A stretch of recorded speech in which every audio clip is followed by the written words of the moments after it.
Without further delay, let me introduce you my friend Jordan Peterson via Skype. Great to see you again, Professor. Good to see you too, Ezra. Thanks for the invitation. Well, come on. It's very exciting that you have this book, 12 Rules for Life. I don't want you to give away all the good stuff for free over the video here, but give me an example of one of the rules. Give me an example of the kind of rules that you think we should follow to live a better life. Well, one of them is stand up straight with your shoulders back. And that's the first essay so the book is essentially 12 essays with an introduction and a conclusion as well. And the first rule takes us through a journey. It takes us on a journey through dominant structures in animals, essentially, going all the way back to crustaceans, to lobsters, and which is kind of a strange journey, I suppose. It turns out that lobsters live in hierarchies just like human beings do. So much for the idea of the patriarchy, let's say, because it's about 1/3 of a billion years old, and it's certainly not a human construction. And lobster neurochemistry turns out to be quite similar to human neurochemistry, similar enough so that essentially antidepressant chemicals that work for human beings also work for crustaceans. And so I take people on a bit of a journey through evolutionary biology and through comparative physiology to talk about how important it is for us to be positioned properly in say, hierarchies of competence, and how you signal that. And partly you signal that by standing up straight with your shoulders back. That shows that you're confronting the world sort of openly and courageously, and it's a cue to other people, not so much with regards to your power, which is one way of thinking about hierarchies, but more with regards to your competence. And competence or confidence? I would say, if with any luck those two things unite, it would be competence-inspired confidence, which is exactly what you want in a useful hierarchy. Like, the idea that animates so much radical left thinking is that hierarchies are only based on power, and that they're therefore unfair in their central essence. But in a functioning society, and I would certainly put our society in that category, hierarchies are much more predicated on competence, like your ability to do things. So, and your success in our society is quite strongly associated with your competence. Well, let me ask and that's a hallmark of a non-corrupt society. I think you're right. I'm thinking of whenever we were kids, and even if you look at old hierarchies like the military, it's always stand up, chest out, you know. So it's it's become ingrained in our customs and our culture, at least in the West.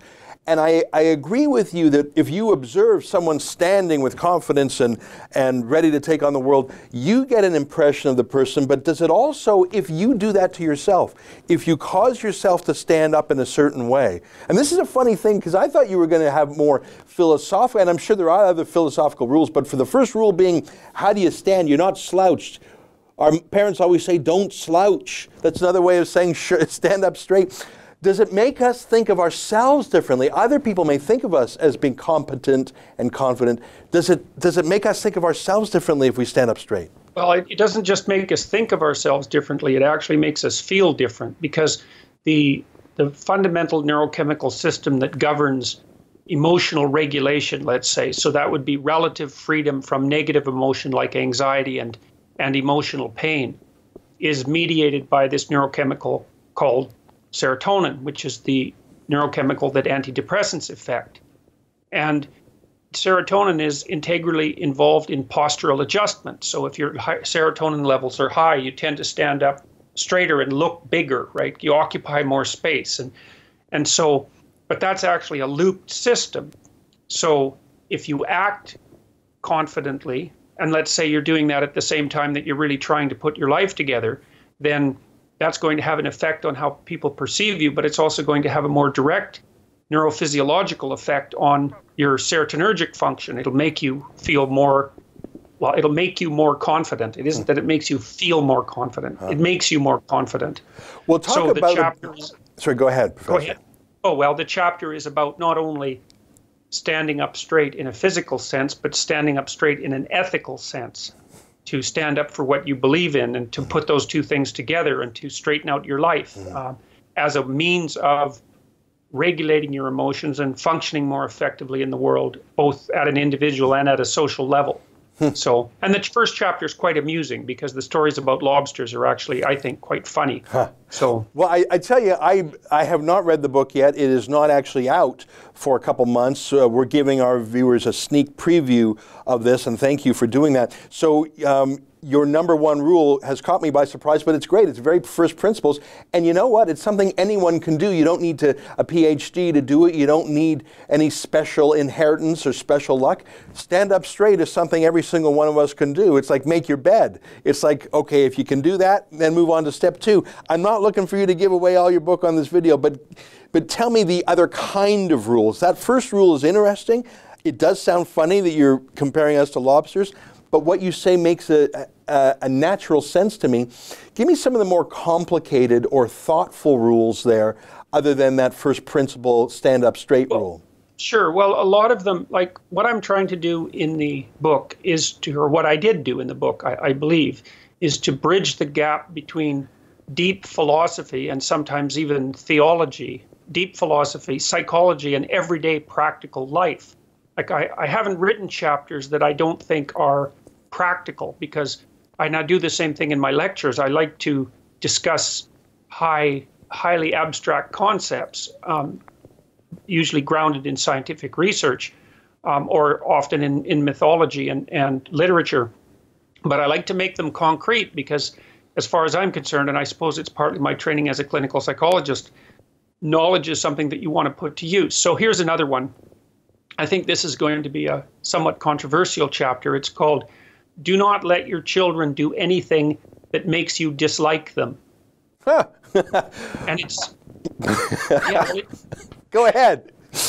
Well, so the first thing that you have to understand if you're a parent and you encounter a chapter like that is that you can, in fact, dislike your children.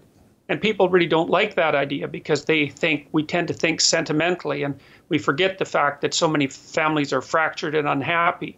And there may be love, but that doesn't necessarily mean that there's that people are getting along and actually taking care of each other properly. There may not be liking. So this is a chapter on proper discipline, I would say. And discipline isn't only the maintenance of order, although it's partly that. Discipline is also the process by which children are shaped into socially desirable beings.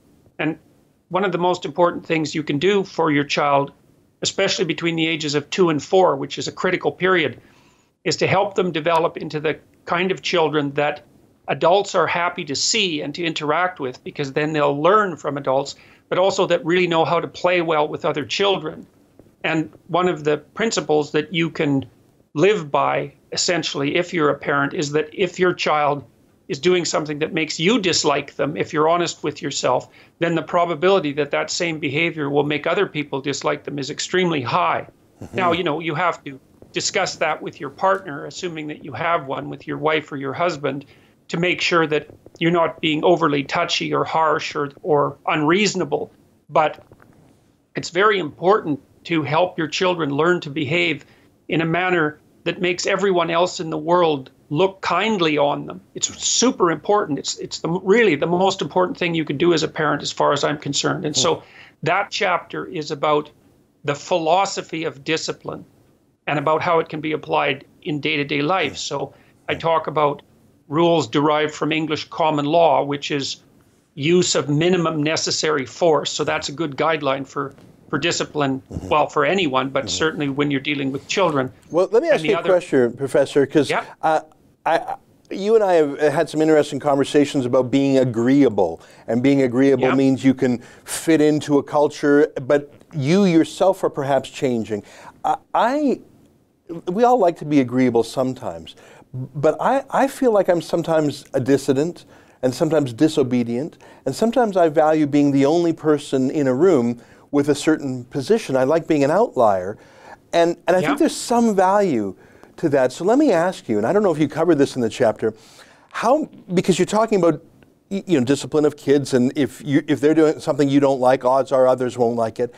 How much do we want to inculcate not caring what the world thinks about you, being right if you think the whole world is wrong, and being courageous enough to say, I don't care what the world says, the world is wrong. We don't want to be too cranky and too much of a recluse who's always on the wrong side of things, but how do you get the balance? Because I don't want completely obedient kids. I want them obedient enough. What's the answer there? Right. Well, first of all, it isn't necessarily the case that purely agreeable and obedient children are going to be the most popular, or the most socially welcome, because we also admire courage and forthrightness. And in other chapters, like chapter 8, is called "Tell the Truth," or at least "Don't Lie." And so, the other thing that you certainly want to do with your kids is encourage them to tell the truth. But if they're socialized well and they're sophisticated, then they can tell the truth in a manner that causes the least possible amount of friction, which is really what you want, right? You want to be able to say what you have to say, but you don't want to make unnecessary enemies.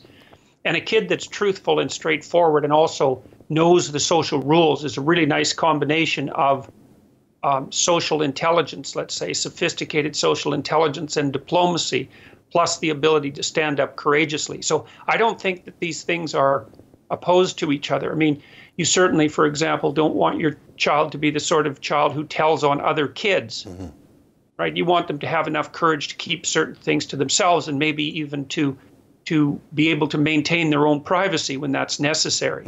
So when I'm talking about child discipline and not letting your kids do anything that makes you dislike them, it isn't exactly that I'm suggesting to people that they make children obedient. I'm suggesting that they help them learn how to be people that other people want to play games with.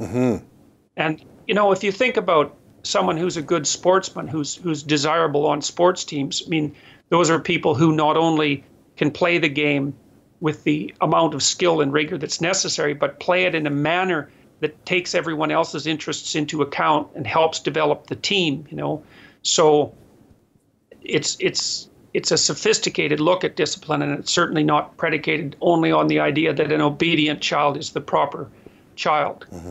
Well, I tell you, I can hardly wait to get a hold of this book. You've touched on 3 of the 12 rules. The book is called 12 Rules for Life, an Antidote to Chaos. And I think that's just, boy, that's bang on. What a great and enchanting title. I can hardly wait to read it. It's coming out in January. I hope you'll be doing some book events across Canada. I know those would be sold out. You've certainly built up a following. How long is the book? Is it meant for laymen? I mean, you're a professor and you operate at a high level. Can someone who's not a scholar, not a university-style person, will they find this book accessible? Yes, I believe so. I would say it's a deep book, but it's written to be as accessible as it possibly can be. So I think that, I wouldn't call it precisely an easy read, but I think it's straightforward enough so that anyone who applies themselves to it is going to be able to understand it with no problem. Like, I don't assume a tremendous amount of initial knowledge, and I'm definitely trying to write to a broad audience, and I've had lots of help with that from my editors and other people who are keeping an eye on me to make sure that I don't get too abstract.